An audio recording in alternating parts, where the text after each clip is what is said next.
Hello, and welcome to the College of Liberal Arts and Sciences learning module on goal setting.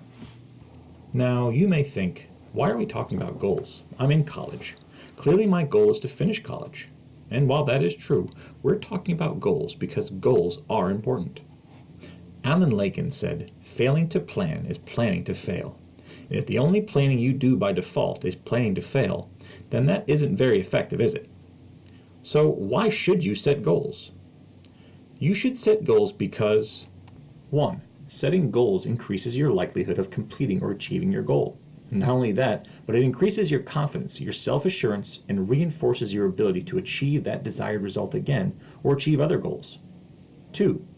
Goals also get you your desired ends. 3. Goals make you accountable to yourself and to others. And 4. Goals help you figure out where you're going. If you went outside and started walking, surely you would arrive somewhere, but ultimately, where would you end up? Going outside with the purpose of walking would be significantly different than going outside with the purpose of walking to the park. In walking to the park, you have a destination and thus a goal in mind, where if you just start walking, you will arrive whenever you arrive, and it may not be as fruitful as if you began with a goal in mind.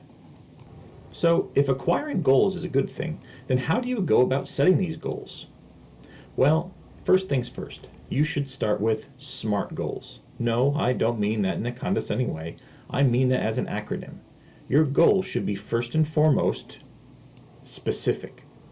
A goal of getting better grades is very different than aiming for a B or better in each of your classes.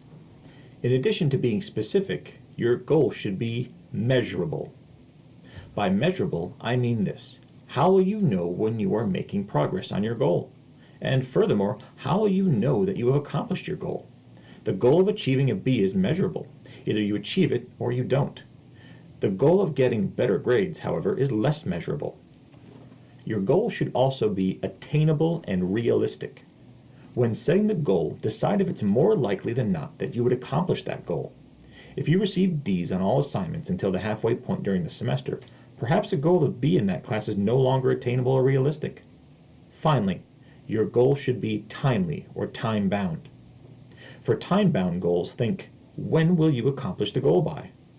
When thinking about the timeliness of your goal, it is helpful to understand the difference between short-term goals, mid-term goals, and long-term goals. Short-term goals are goals that would take you a relatively short amount of time to complete.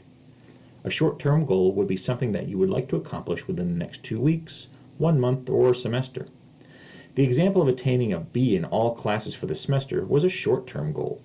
Short-term goals, because they're bound by a smaller window of time, are usually for more immediate in nature and reward.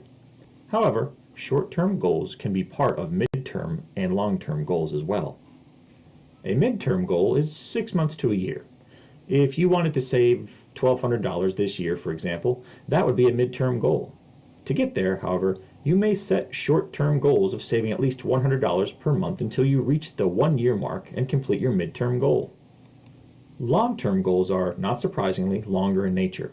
They are more flexible because you get to decide the length of your long-term plan. Long-term plans can be 2 years long, 4 years long, 10 years long, etc. It's looking into the future and deciding where you want to be and how you will expend your energy. For example, if your ultimate goal is to get into graduate school, but you have a rough semester or two behind you, you may set the short-term goal of achieving a minimum grade point average of a 3.3 this semester, a midterm goal of earning no grade lower than a B+ in each class for the rest of your college career, and the long-term goal of bringing your cumulative GPA to a 3.0 by graduation. This brings us to the end of Part 1 of the goal-setting module. Be sure to watch Part 2 for details on how to increase your likelihood of achieving your goal. Thanks for watching. Created using Powtoon.